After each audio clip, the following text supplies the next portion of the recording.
Hier beschwert sich jemand über den 2020C. Er sagt, es macht komische Geräusche, wenn er den Aufsatz auf Close macht. Wenn er den Aufsatz auf Close macht, ich weiß warum. Und zwar, ich erkläre es euch. Wir haben ja hier das Untermesser und das Obermesser. Und das Obermesser darf nicht über das Untermesser ausschlagen.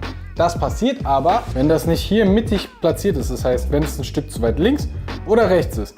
Dann passiert nämlich Folgendes: Das Obermesser wird zu weit nach rechts oder nach links gehen und dadurch wird es hier an den Aufsatz ranhauen. Und das kann dir wirklich bei jeder Maschine passieren. Auf jeden Fall ist wichtig, dass dein Schneidesatz richtig justiert ist. Sonst macht es komische Geräusche beim Aufsatz, Hebel offen, Hebel geschlossen.